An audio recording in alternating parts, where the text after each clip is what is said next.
ذاكر الأصحاب كن متأدبا واعرف عظيم منازل الأصحاب هم صفوة رفعوا بصحبة أحمد وبذاك قد خصوا من الوهاب.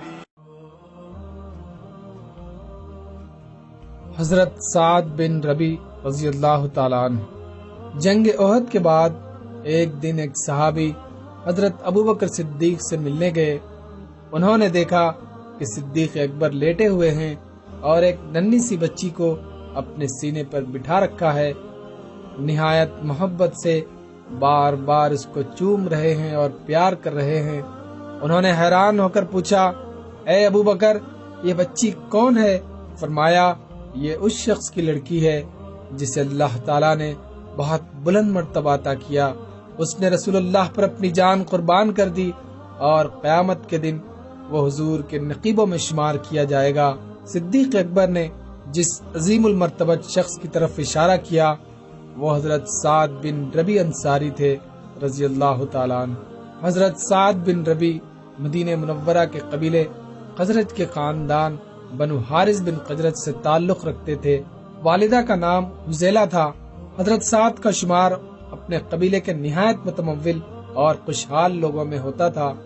علامہ ابن سعد نے لکھا ہے کہ وہ انصار کے ان چند لوگوں میں سے تھے جو لکھنا پڑھنا جانتے تھے. اسے زمانے جاہلیت میں بڑا کمال سمجھا جاتا تھا. دولت اور ثروت کے ساتھ اللہ تعالیٰ نے حضرت سعد کو نہایت صالح فطرت بھی عطا کی تھی. 10 نبوت میں جب 6 سعید الفطرت انصار کے ذریعے ہادی اکرم کی دعوت حق اہل یثرب کو پہنچی تو سعد نے کسی تعامل کے بغیر اس دعوت کو قبول کر لیا اور یوں انصار کے سابقون الاولون میں شمار ہونے کی سعادت عظیم حاصل کی. بعض روایتوں میں ہے کہ وہ عقبہ اولا میں مسلمان ہوئے. اس کے بعد انہیں ان 75 نفوس قدسی میں شامل ہونے کا شرف حاصل ہوا جنہوں نے بیعت عقبہ کبیرہ میں رحمت عالم صلی اللہ علیہ وسلم کے ساتھ یہ مقدس پیمان وفا باندھا کہ یا رسول اللہ، رب ذوالجلال کی قسم، ہم ہر حال میں اپنی جانوں اور مالوں کے ساتھ آپ کی مدد اور حفاظت کریں گے. اس کے صلے میں حضور نے ان سب کو جنت کی بشارت دی اور فرمایا، میرا خون تمہارا خون اور میرا ذمہ تمہارا ذمہ ہے. میں تم سے ہوں اور تم مجھ سے ہو. تم جس سے لڑو گے میں بھی اس سے لڑوں گا اور تم جس سے صلح کرو گے میں بھی اس سے صلح کروں گا. گویا حضرت سعد ان خوش نصیب ہستیوں میں سے تھے جن کے ساتھ حضور نے عہد فرمایا کہ میرا مرنا اور جینا تمہارے ساتھ ہوگا. یہ رتبہ بلند ملا جس کو مل گیا.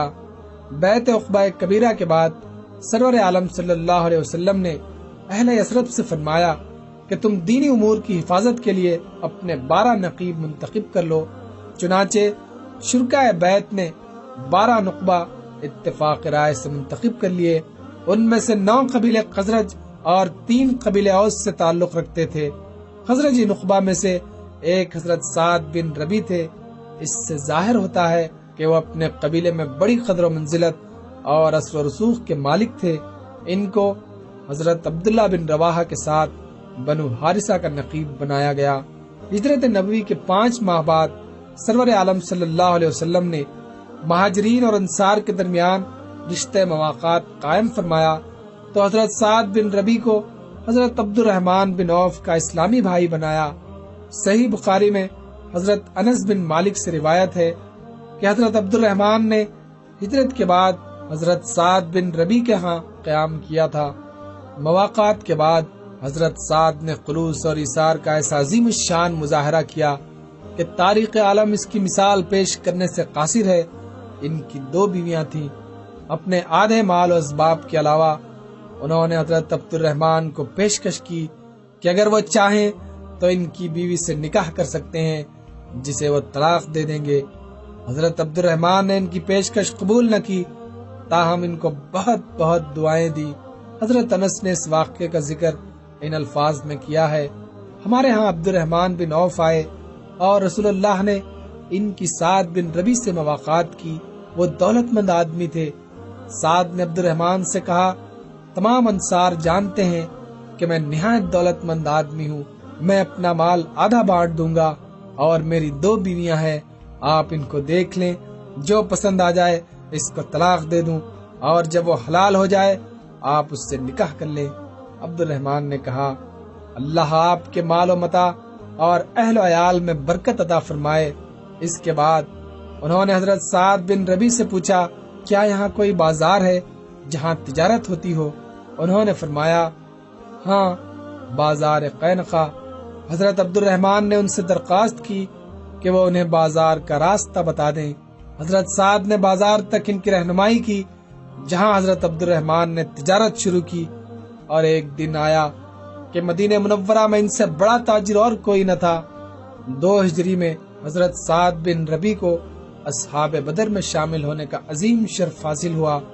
مولانا سعید انصاری مرحوم نے اپنی کتاب سیرہ الانصار حصے دوم میں لکھا ہے، حضرت سعد بن ربیع کی غزوہ بدر کی شرکت سے تذکرے خاموش ہیں، لیکن طبقات ابن سعد جلد سوم میں حضرت سعد بن ربیع کو واضح طور پر اصحاب بدر میں شامل کیا گیا ہے۔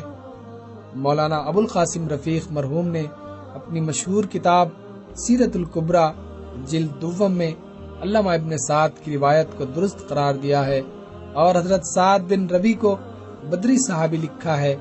قاضی محمد سلیمان منصور نے بھی رحمت للعالمین میں انہیں اصحاب بدر میں شمار کیا ہے۔ بدر کے بعد حضرت سعد جنگ احد میں شریک ہوئے اور بڑی جاں بازی سے لڑے، یہاں تک کہ زخموں سے چور چور ہو کر گر پڑے۔ ایک روایت میں ہے کہ ان کو 12 شدید زخم آئے۔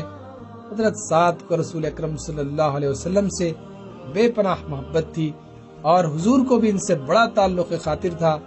جنگ کے بعد آپ کو سعد نظر نہ آئے تو صحابہ سے مخاطب ہو کر فرمایا، کوئی ہے جو سعد بن ربیع کی خبر لائے؟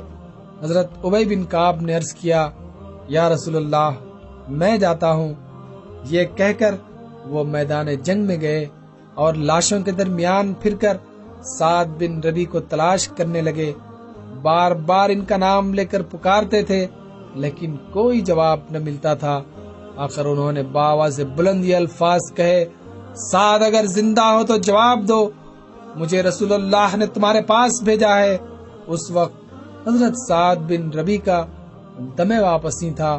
رسول اللہ صلی اللہ علیہ وسلم کا اس میں گرامی سنا تو اپنے اندر ایک توانائی سی محسوس کی، روح اور جسم کی تمام قوتوں کو جمع کر کے نحیف سی آواز میں جواب دیا، رسول اکرم کی خدمت اقدس میں میرا سلام عرض کرنا، اور میرے انصاری بھائیوں سے کہنا کہ اگر آج خدا نخواستہ رسول اللہ شہید ہو گئے اور تم میں سے کوئی ایک بھی زندہ بچا تو اللہ کو ہرگز منہ نہ دکھا سکو گے، اور اس کے سامنے تمہارا کوئی عذر قبول نہیں ہوگا۔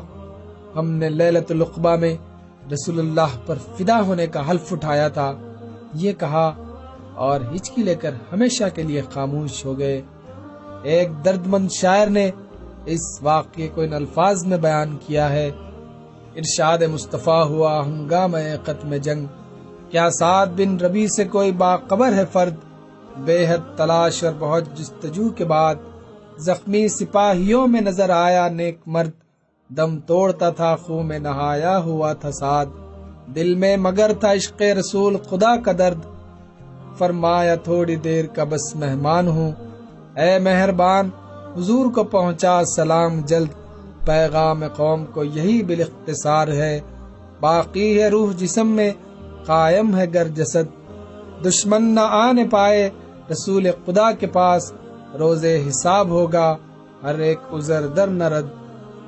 حضرت ابی بن کعب نے حضرت سعد کے آخری الفاظ حضور صلی اللہ علیہ وسلم کی خدمت میں عرض کیے تو آپ نے فرمایا، اللہ سعد کو اپنے دامن رحمت میں جگا دے، زندگی اور موت دونوں میں اللہ اور اللہ کے رسول کے بحیقہ رہے۔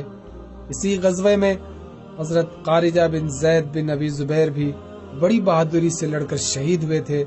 وہ حضرت سعد بن ربیع کے دادا عمر بن ابی زبیر کے بھائی تھے، گویا اس رشتے سے حضرت سعد ان کے پوتے ہوتے تھے۔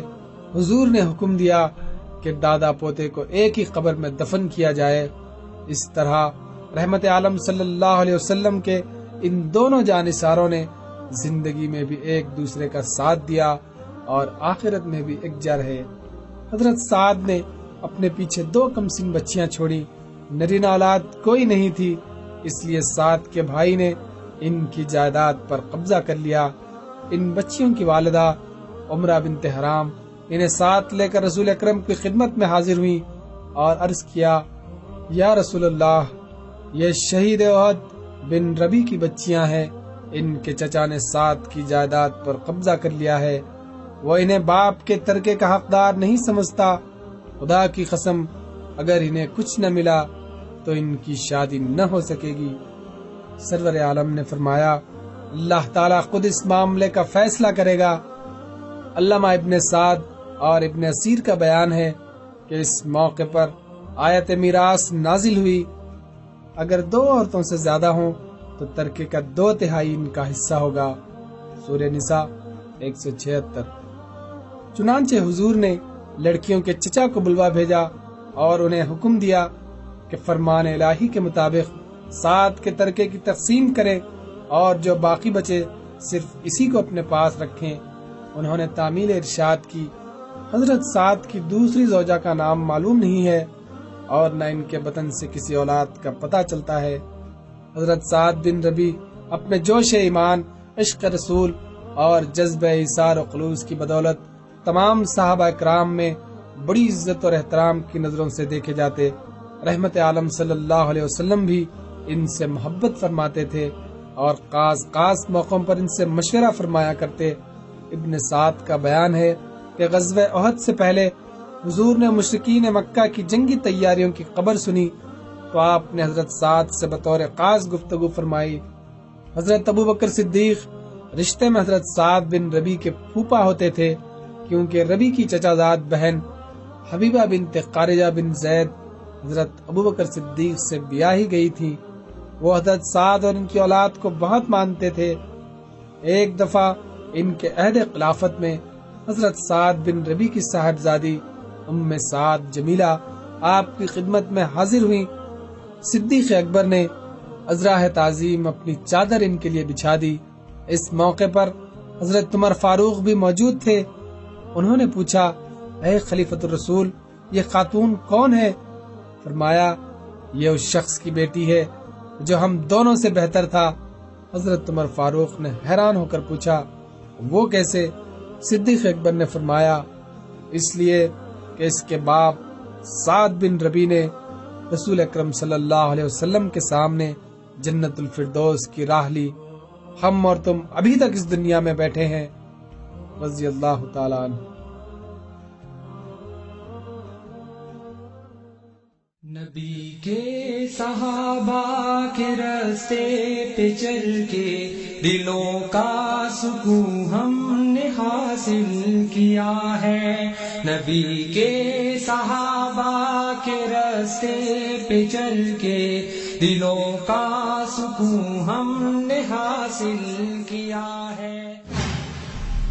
پیشکش رہبر ٹی وی، رہبر ٹی وی، رہبر